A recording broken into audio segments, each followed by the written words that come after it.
En el día de hoy yo quería continuar con el tema que habíamos empezado la semana pasada, que era el tema de la sanación. Bueno, es un tema muy amplio. Yo en el día de hoy quería centrarme sobre todo en un aspecto concreto, que es fundamental en el crecimiento de las personas y en su sanación y en su liberación. Y yo creo que también en el desarrollo tanto humano como espiritual, ¿no? Y este tema es el tema de las palabras, la importancia del lenguaje, la importancia de la palabra dentro de nuestra vida cristiana y cómo ese lenguaje o esas palabras pueden contribuir, o lo contrario, a nuestra sanación y a nuestro crecimiento espiritual, ¿no?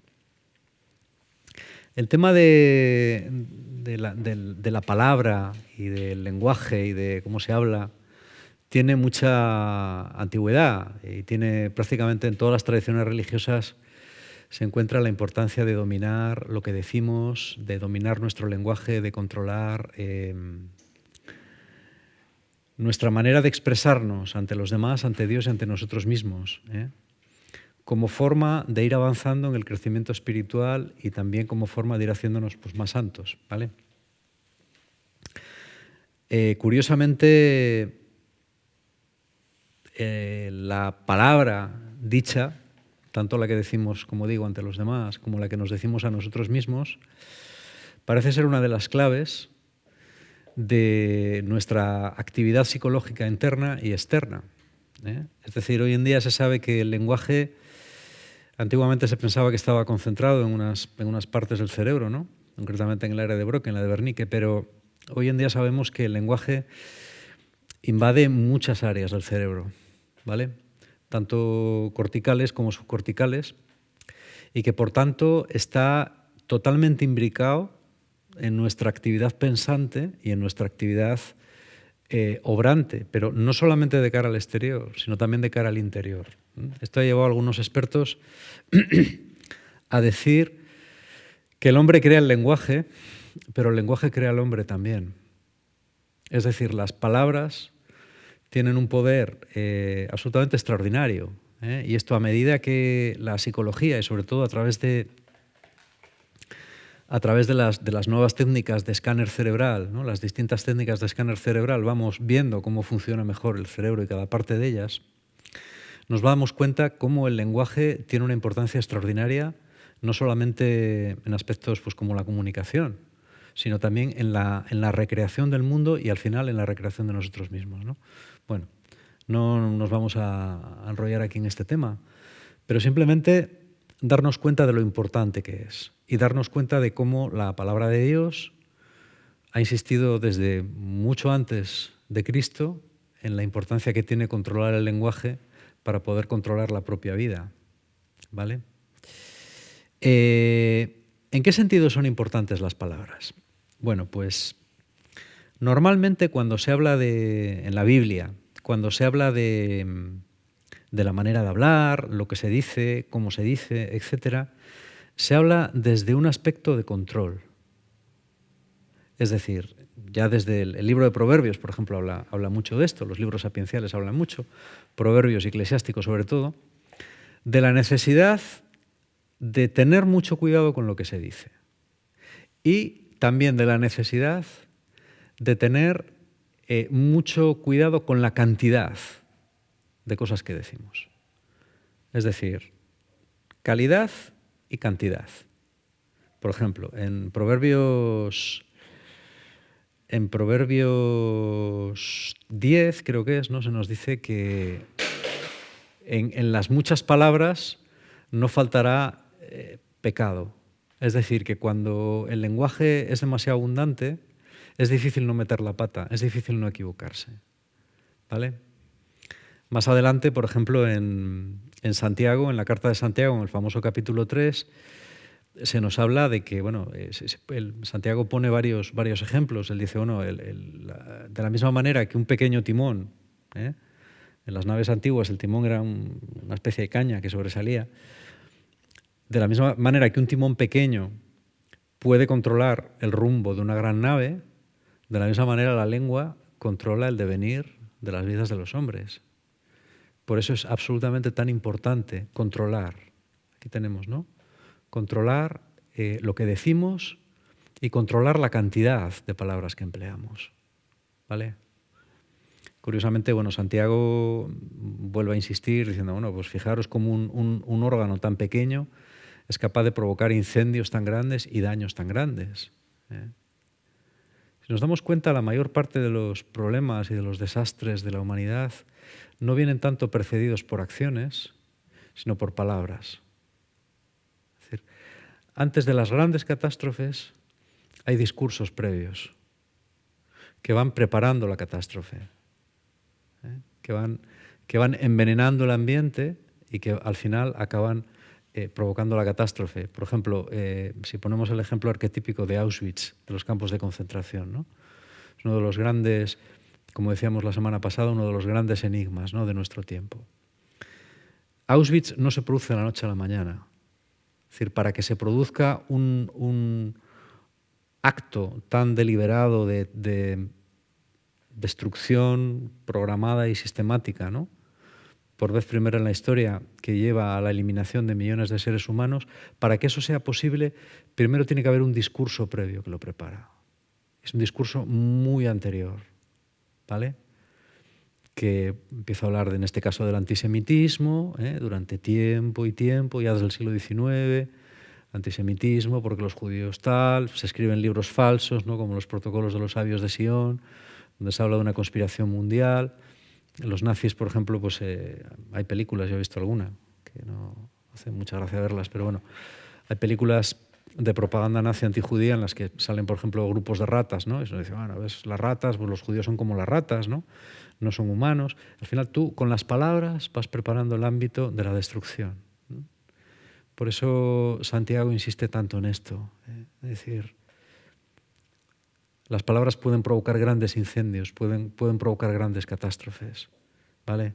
Las palabras, por desgracia, los discursos siempre preceden a las malas acciones, ¿vale? Bueno, digamos que hay una parte de control. Esta parte de control es tan importante que si vemos, por ejemplo, en el capítulo 10, no, perdón, el capítulo 12 de Mateo, ¿no?, hay toda una discusión a raíz de una curación que Jesús hace en sábado y los fariseos le critican por haber hecho la curación en sábado, ¿no?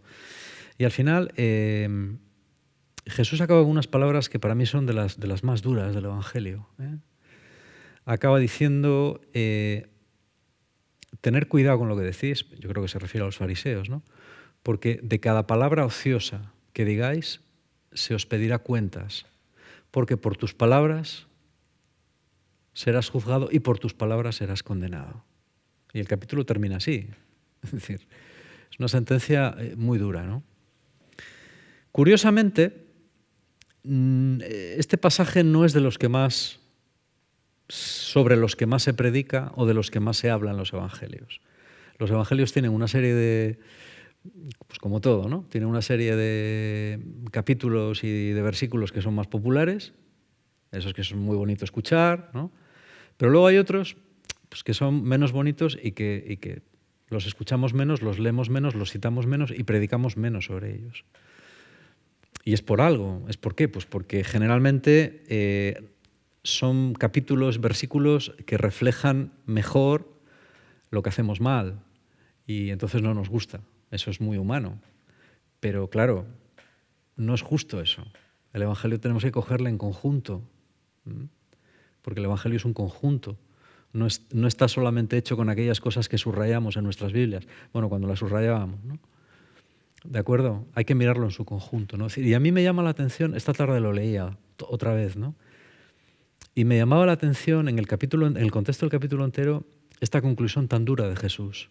Es decir, tener mucho cuidado con lo que decís, porque de cada palabra ociosa,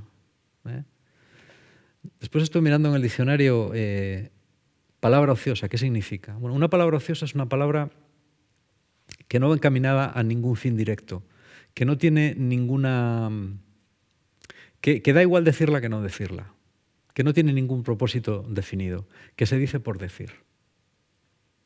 Es decir, que no es ni siquiera buena o ni siquiera mala, sino que es hablar por hablar. Y yo digo, vaya, esto es fuerte, ¿no? Pues muchas de nuestras conversaciones son hablar por hablar.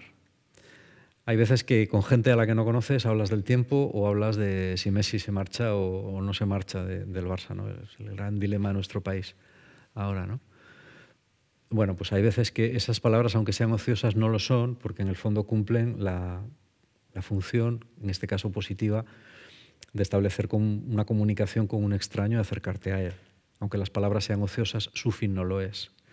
Yo creo que cuando se habla de palabras ociosas son aquellas que no llevan a ninguna parte, que no producen ningún bien. A mí me gusta definirlas de esta manera. Son palabras que no edifican el reino de Dios. Por ejemplo, cuando yo estoy comentando, ay, pues mira, fulanita, menganita, que se ha engordado, que si no ha engordado, que si dijo, que si no dijo, que si tal, que si cual. Aunque no me meta con ella o con él. Pero son palabras ociosas, son palabras que no edifican, son palabras que no te hacen mejor. Aunque directamente no critiques, no ataques, no hagas daño a alguien, estas palabras al final acaban empobreciéndote, acaban empobreciendo la comunicación. Hemos citado muchas veces, archiconocido, el dicho de que dado que tenemos 2 ojos y 2 oídos y una sola boca, tenemos que ver y escuchar el doble de lo que hablamos. Porque cuando no es así, acabamos diciendo tonterías y acabamos diciendo cosas que aunque en sí no sean malas, no edifican. No edifican. Y yo creo que Jesús se refiere un poco a esto. Es decir, tener cuidado con lo que decís, tener cuidado con las palabras sin fundamento, con las palabras que estarían mejor calladas.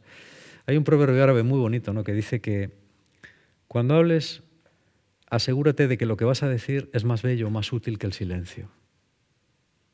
Es chulo. Aparte de ser muy poético, es chulo.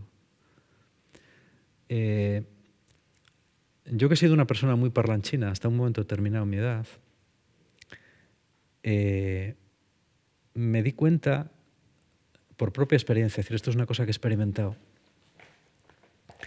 del valor que tiene el silencio, de lo bien que está estar callado cuando no hay nada que decir, de que cuando algo que vas a decir no edifica el reino, no lo digas. Es un test que desde hace mucho tiempo empleo, ¿no? Llega un momento en el que, igual no lo cumplo siempre, pero yo creo que la mayoría de las veces sí. Y llega un momento en que si lo practicas mucho, te sale de forma automática. Si lo que vas a decir no edifica el reino de Dios, aunque sea mínimamente, si lo que vas a decir no edifica el reino de Dios, cállate, no lo digas. No ya cosas buenas ni cosas malas. No. Si lo que vas a decir no edifica de alguna manera el reino de Dios, no hables, no lo digas. Porque yo me he arrepentido muy pocas veces de haber callado la boca. Pero de haber hablado me he arrepentido millares. De haberme callado muy pocas veces. Bueno, esto es una parte en cuanto al control. Luego está la parte de lo que decimos, ¿no? No hay cosa, cuando tú acompañas a las personas o cuando tú tratas de alguna forma terapéutica o de relación de ayuda con las personas, te das cuenta de que las palabras, sobre todo las palabras dichas por determinada gente y en determinados momentos, tienen un poder sanador y destructor impresionante en la vida. Y prueba de ello es que todos los que estamos viendo esto, los que estamos escuchando esto ahora, nos acordamos perfectamente de frases positivas y negativas que para bien o para mal han marcado nuestra vida. Y hay veces te das cuenta de cómo una frase, en un momento determinado, ha podido destruir a una persona. Yo esto lo he visto muchas veces. Una frase. Pero ¿cómo es posible que una frase haya podido marcar a alguien de por vida? Bueno, pues es así. Así que no es de extrañar que la Biblia insista tanto en que tengamos mucho cuidado con lo que sale de nuestra boca, porque lo que sale de nuestra boca, especialmente dependiendo de quién seamos o de la relación que tengamos con respecto a alguien, puede ser extremadamente positivo o extremadamente destructivo. Y te encuentras gente destruida, es decir, gente que te dice, yo siempre recordaré una frase que me dijo mi madre, tú nunca llegarás a nada. Y hoy has visto cómo esa frase, interiorizada, creída y asimilada por alguien, efectivamente ha tenido un poder destructor sobre un montón de áreas de su vida. Es increíble, pero es así. Esto la experiencia lo demuestra una y otra vez. Y también demuestra lo contrario. Yo recuerdo una palabra que me dijo, yo cuando yo me convertí, yo era una persona con muy poca autoestima y con mucha exigencia sobre mí mismo. Y continuamente estaba intentando demostrar a los demás lo que valía y haciendo cosas, ¿no? por demostrar esa valía que quería demostrar ante los demás, pero sobre todo ante mis propios ojos, ¿no? Y yo me acuerdo que una vez un chico, que era poco mayor que yo, pero era uno de los líderes de la Comunidad de Burgos, se llamaba Fernando Iborra. Fernando, si alguna vez escuchas esto, muchísimas gracias. Y me acuerdo que estábamos en Los Llares, en un campamento, y nos fuimos a dar un paseo. Me dijo, venga, quiero hablar contigo. Y tal, él hacía un poco de mentor mío, ¿no? Y hablando de esto, yo le dije, no, pues bueno, yo le contaba mis inquietudes, porque yo estoy, pues, quiero hacer la voluntad del Señor, y yo quiero... Y él me dijo, Josué, tienes que dejar de agobiarte, porque tú eres un tío fiel. Tú eres un tío fiel. Descansa. No tengas que demostrar nada. Oye, estas 4 palabras salvaron mi vida. Tú eres un tío fiel. 5 palabras. Porque yo dije, anda, pues si este tío que es... Además era un tipo duro, es decir, que cuando tenía que hablar duro, hablaba duro. Yo le había visto decir cosas muy fuertes a la gente. Pero que esta persona me dijera esto, pues precisamente esta persona, a lo mejor si es otro no me da igual, ¿no? Pero precisamente que él me dijera eso, para mí fue totalmente sanador. Fue una de las piedras fundamentales en mi autoestima. ¿Vale? Son ejemplos tan tontos, ¿no? Yo recuerdo otro ejemplo. Uno de los primeros trabajos que yo presenté en la universidad, en cuarto, yo tenía la idea de que yo no escribía bien, de que escribía mal, y yo recuerdo que le presenté un trabajo al profesor que más admiraba, que era Juan Pablo Fusi, que después ha sido catedrático de la Complutense y director de la Biblioteca Nacional, ¿no? Y bueno, en aquella época era profesor mío. Y yo le presenté pues, un trabajo, y cuando le pregunté, bueno, ¿qué le ha parecido? Y él me dijo, me ha encantado. 3 palabras. Me ha encantado. Para mí que Juan Pablo Fusi me dijera esas 3 palabras, bueno, hizo que después me dedicara a escribir. Probablemente, si ese día esa persona a la que yo admiraba por encima de cualquier otra cosa, ¿no? Porque era uno de los historiadores más relevantes de España, y yo tenía la suerte de tenerle como profesor y de estar aquel día hablando a solas con él en su despacho, ¿no? El hecho de que él me dijera eso me animó a seguir escribiendo. Ahora ya estará jubilado, pero alguna vez he pensado en escribirle, mandarle mis libros y decirle, mire, esto se escribió gracias a usted. Gracias a esas 3 palabras que me dijo un día de 1981. En un despacho de la facultad. Y en tu propia vida te vas dando cuenta de efectivamente el valor que tienen las palabras. Yo creo que tenemos que crear una cultura de que nuestras palabras sean sanadoras y sean veraces. Eso no significa que siempre tengan que ser amables, ¿vale? Jesús a veces emplea palabras extremadamente duras, ¿vale? Como cuando, por ejemplo, Pedro, cuando él les dice, voy a ir a Jerusalén, voy a morir, voy a ser crucificado, y Pedro le coge aparte, en un acto de chulería para mí importante, ¿no? Porque vamos a ver, ¿quién eres tú para coger al maestro y ponerte a reprenderle y no decirle, no digas eso, ¿cómo tengo que vas a morir y tal y qué cual? Y Jesús le pega un corte, pero tremendo. Le pone en su lugar. Apártate de mí, Satanás. ¿Por qué? Porque me estás tentando. Estás haciendo ahora mismo, estás haciendo ese papel, tentándome, en una cosa que a mí ya me cuesta muchísimo, tentándome para que no haga lo que tengo que hacer. Apártate de mí. ¿Vale? Eso puso a Pedro en su lugar y eso probablemente hizo a Pedro ser Pedro. ¿Eso no hirió a Pedro? No hirió a Pedro porque Pedro sabía que el mismo Jesús que le dijo esto fue el que le dijo después, tú eres Pedro y sobre esta piedra edificaré mi iglesia. Es decir, cuando la persona está segura de tu amor y cuando tú le dices algo duro a una persona por amor y la persona sabe que la amas, a veces tienes el deber de decírselo. A veces tienes el deber de decir cosas duras.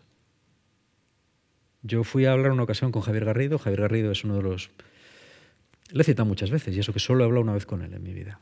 Una conversación de AUPA, pero solo una vez. Y la gente me decía, ten cuidado porque Javier, lo mismo, si me está viendo que no lo creo, es muy mayor, muchas gracias. Javier Garrido te decía, él te va a decir lo que ve. Si te va a poner en tu lugar, si lo que ve te gusta, perfecto. Si no te gusta, tú verás lo que haces con ello, ¿no? Y así fue conmigo. Ahí me dijo cosas muy fuertes, muy fuertes. Me dijo, mira, tú tienes una empanada muy grande, a ti te convendría hacer una terapia, tú tienes que cambiar tu manera de entender muchas cosas porque estás muy empanado y sabes mucho, pero tienes que vivirlo. Pero me dijo una cosa, dice, pero en el fondo saldrás adelante porque tienes un corazón limpio. Y digo, ostras, menos mal, después de toda la que... Porque además me dijo, no fue así, me dijo, después de escucharme durante una hora, me dijo, vale, ¿tienes papel y boli? Y yo dije, no te preocupes, te lo doy yo. Salió con un papel y un boli y me dijo, copia. Digo, ¿qué copia? Y me dijo, sí, copia. Y empezó, pumba, pumba, pumba, pumba. ¿Me lo vas copiando? Digo, sí. Yo estaba acojonado. Porque es raro que alguien te mande que copies lo que te está diciendo, ¿no? Cópialo todo, me dijo, ¿eh? Y pumba, pumba, porque tienes que tal, porque tienes que cual, porque no sé qué, porque con tus padres, que estás empanado, va, ¿no? Me dijo, bueno, ¿lo has copiado? Digo, sí. Bueno, pues ya está. Yo es lo que me sale. Me dijo, tú verás lo que haces con esto. Palabras duras, pero santas palabras. Son palabras que curan. A mí ha habido palabras, incluso palabras que me han dicho sin amor y con la voluntad de herir. Dios, a través de su infinita misericordia, ha hecho que fueran palabras que me daban luz y que me ayudaron a sanar. Cuando uno intenta vivir en Dios, hasta las desgracias resultan para bien, como dice Pablo en Romanos 8:28. ¿Vale? Qué chulo. Que nuestras palabras sean siempre para sanar, duras o blandas, pero que sean para sanar. Y que sean palabras dichas desde el amor y desde el deseo de alcanzar la verdad. Las palabras que intentan consolar, pero que no parten de la verdad, como decíamos la semana pasada, son las palabras que tapan la herida, pero dejan la infección y hacen que la herida vaya más. Son las palabras que implican dar calmante, pero no sanar. Esas palabras no sanan. Entonces, tenemos que tener palabras auténticas. En la película del jinete pálido de Clint Eastwood hay una escena que a mí me gusta muchísimo y Clint Eastwood va a hablar con un jefe indio que es malísimo, más malo que la quina, de estos que cortan cabelleras y tal. Y él va a pecho descubierto y le dice al tío, mira, yo no te voy a engañar, yo te propongo esto y esto y esto y esto, y el indio le está escuchando, ¿no? Y no sabe si le va a cortar la cabeza o no, pero al final le dice, en tus palabras, le dice el indio, en tus palabras hay hierro. Y yo, ¿qué frase? Yo la primera vez que la escuché, he vuelto a ver la película hace poco, la primera vez que la escuché, digo, joder, qué frase más buena. En tus palabras hay hierro. Hay gente en cuyas palabras hay hierro. Y hay gente que puede estar hablando 3 horas y puedes hacer así, clic, a todo lo que está diciendo, pues no te vas a perder nada. Porque son palabras vacías. Y sin embargo, yo he conocido personas cuyas palabras son hierro. O sea, todo lo que dicen es contundente. Todo lo que dicen tiene una razón de ser. Y por eso tienen peso, ¿no? Yo cuando escuché la expresión esta del indio, digo, qué expresión más buena. Hay hierro en tus palabras. Tus palabras no son de engaño, son de verdad. Pueden gustar o pueden no gustar, pero son la verdad. Yo creo que las palabras de Jesús también tenían hierro. Por eso la gente que le rodeaba decía, este habla con autoridad. ¿Quién habla con autoridad? El que cree lo que dice y vive según lo que dice.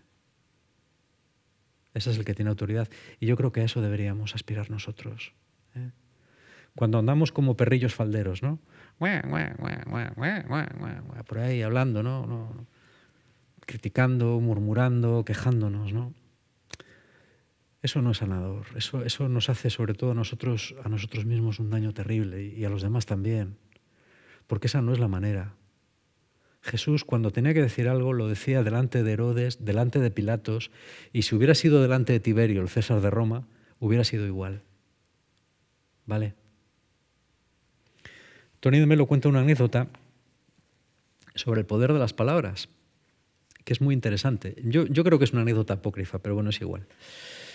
Ya sabéis que cuando Stalin murió, a los 3 años, en la Unión Soviética hubo un proceso de autocrítica y de crítica de todo lo que había hecho Stalin. Se llamó la desestalinización.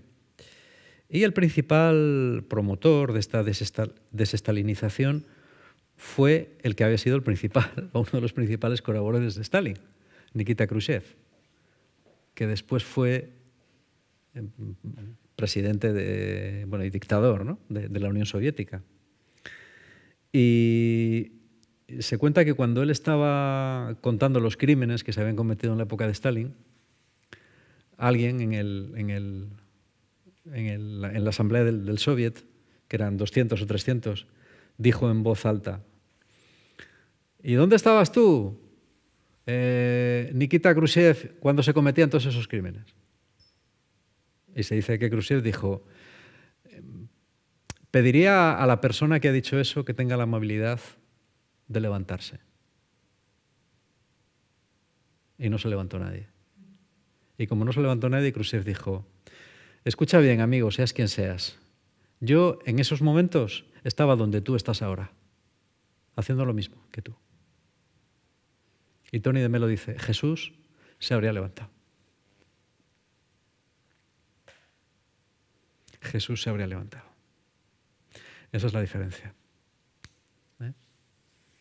Claro, a veces cuando te levantas, pues acabas en la cruz, ¿no? Pero si no estás dispuesto a levantarte, cállate la boca. Porque eres igual que el que estás criticando. Si estás dispuesto a decirlo, dilo en voz alta y dilo claramente delante de todo el mundo. Si no, cállate. Esto es muy importante. Pero no andemos creando murmuraciones, dimes, diretes. Yo creo que eso es antievangélico, ¿no? Es antievangélico y anti-sanidad mental. Yo cuando a veces estás... Es que sabes lo que dijo no sé quién, que dijo no sé cuánto. Es que a mí eso me aturde, ¿no? Me produce un cansancio que digo, mira, por favor, de verdad, o sea, déjame. O sea, si alguien quiere decir algo, que lo diga claramente, que me lo diga claramente, que se lo diga al Papa claramente.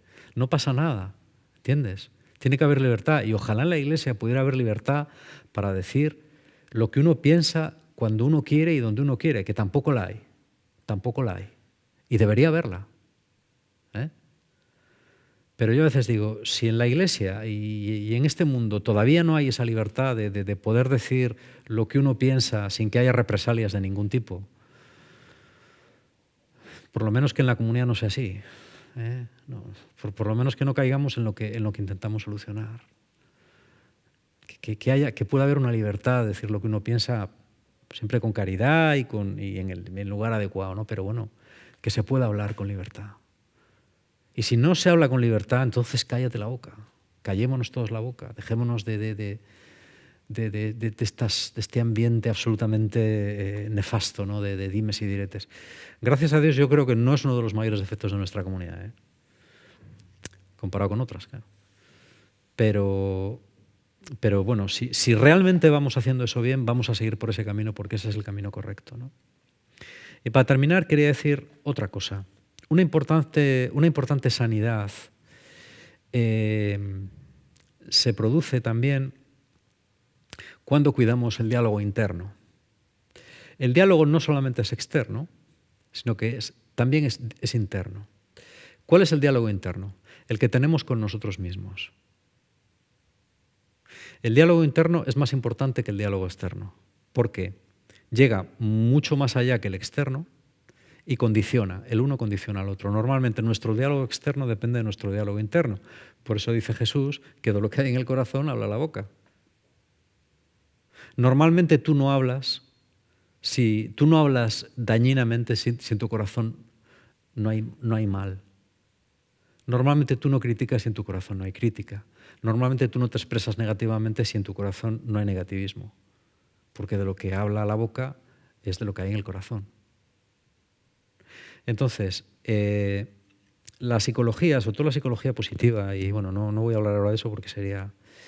se habla mucho de los diálogos internos. Hay un estudio que se publicó en la Universidad de Bedford hace ya unos años. El autor es Ian Bricht, creo que es, bueno, no me acuerdo muy bien cómo es. Y él habla de los microdiálogos. Él dice que los microdiálogos que sostenemos con nosotros mismos condicionan nuestra autoestima, condicionan nuestra salud mental, nuestra felicidad y nuestra relación con los demás. Por ejemplo, se pone un ejemplo, ¿no? Que es decir, si tú quieres saber si hay comida, puedes decirlo en español, puedes decirlo de dos formas. No hay comida, es una forma de decirlo, y otra forma de decirlo es, hay comida. Tú dices, no, ¿qué más da? ¿Qué más da decir, no hay comida? Que decir, hay comida. Bueno, pues esta gente, yo no soy un experto en eso, no tengo mucha idea, la idea que tengo es lo que leo, ¿no? Pero esta gente dice, hay una enorme diferencia. No porque lo digas una vez, pues no pasa nada, pero cuando tú habitualmente tienes ciertos hábitos de hablar que se expresan siempre en negativo o en positivo, al final eso acaba influyendo enormemente en quién eres tú y en cómo te sientes. Los microdiálogos acaban afectando a cómo eres tú. Si tú tienes siempre un microdiálogo de decir, joder, esto es un desastre, o soy un desastre, o ala, o qué zoquete soy, o qué burra soy, o qué, o ala gorda, o ala, mira qué pelos. Esas palabras, pero no por ninguna cosa extraña, esotérica, ni mágica, ni de New Age, ni de cosas raras. No, esto es psicología pura. Es decir, el cerebro funciona así. El cerebro funciona así. Y si no te lo crees, bueno, pues peor para ti, porque el cerebro, te lo creas o no, sigue funcionando así. El lenguaje positivo que tú te dices a ti mismo, que tú dices a las cosas, acaba influyendo en cómo tú te percibes a ti mismo, percibes a las cosas. Y si tú te percibes a ti mismo mal, no vas a ser feliz. Eso es así. Hay gente, por ejemplo, hay casos, ¿no?, en psicología que demuestran que hay personas que son muy desgraciadas porque se autoboicotean y no se dan cuenta. Hay casos de autoboicot. Hay gente, por ejemplo, que no consigue, ejemplo muy típico, encontrar pareja o encontrar amigos, y cuando hacen terapia y va saliendo un poco qué es lo que pasa cuando tú te encuentras con amigos o con posibles parejas, y las personas sabotean algo que en principio iba sobre ruedas, porque interiormente y sin darse cuenta no se consideran dignos de tener eso que tanto desean. Entonces, ¿qué hacen? Lo fastidian. Conscientemente no, inconscientemente. Porque tu cerebro te está diciendo, mira, si tú no eres digno de nada, si eres un zoquete, si estás gorda, si eres fea, si eres ridícula, si eres estúpido, si no sabes hablar, si siempre metes la pata, ¿qué derecho tienes a ser feliz? No. Tú lo que tienes que ser es infeliz, que es lo que te mereces, ni más ni menos. Entonces, claro, racionalmente eso no es así, pero inconscientemente es así y funciona así. Y ya digo, uno puede creerlo o no creerlo, pero yo creo que ya hay literatura científica suficiente a estas alturas, ya hay muchos artículos publicados y publicaciones científicas con bastante rigor que demuestran que esto tiene por lo menos una parte muy grande de verdad. Es cierto que no afecta a todo el mundo igual, pero sí que afecta. Y las personas que tienen una sana autoestima y que van bien son personas que están acostumbradas o que se han acostumbrado a pensar positivamente de sí mismas y que están acostumbradas a ver el vaso medio lleno en vez de medio vacío. Porque la verdad es que en la vida el vaso casi nunca está totalmente vacío, totalmente lleno. El vaso generalmente está a la mitad, o más o menos para arriba o para abajo. ¿Cómo lo interpretas tú? Es como tu cerebro percibe que está el vaso. Al cerebro no le importa tanto cómo está el vaso, cómo los ojos le están diciendo que está, sino el discurso que tú tienes sobre el vaso. Eso es lo que al cerebro le importa. Por eso, hoy en día, por ejemplo, en atletismo o en deportes, se trabaja tantísimo la mentalización, porque la mentalización tiene efectos. No es nada mágico, simplemente tú estás acostumbrado al cerebro a hacer una serie de cosas y llega un momento que a base de práctica las hace. Con la práctica positiva hace cosas positivas, con la práctica negativa hace cosas negativas. Con las palabras positivas hace actos positivos, con las palabras negativas hace actos negativos. Por eso las palabras tienen tanto poder y por eso las palabras pueden ser fuente de sanación y fuente de destrucción. Para terminar, me gustaría decir que, mirar, hay mucha gente herida, mucha gente dolida en el mundo. Yo creo que si por algo las comunidades cristianas, si por algo la Iglesia tiene que ganar credibilidad, no es por palabras teóricas. Yo si pudiera decir algo a mis hermanos obispos, yo les diría: no escribáis tantos documentos, no escribáis tantas, bueno, las encíclicas las escribe el Papa, ¿no? Y si lo hacéis, procurar que no sean cosas teóricas, procurar que sean cosas muy sencillas que entienda cualquiera. Pero sobre todo no escribamos tanto, no hagamos tantas declaraciones, porque si de algo está saturado nuestro mundo es de palabras vacías, es de discursos teóricos que no cambian la vida de la gente.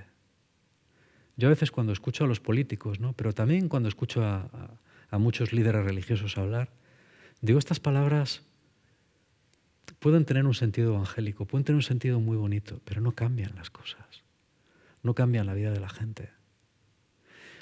Yo creo que la Iglesia tiene que ser un lugar, y las comunidades como esta, que son un lugar concreto donde la gente puede acercarse. La gente no puede acercarse a la conferencia episcopal, pero puede acercarse a Fe y Vida. Y donde las personas escuchen palabras sanadoras que vayan acompañadas de actos sanadores.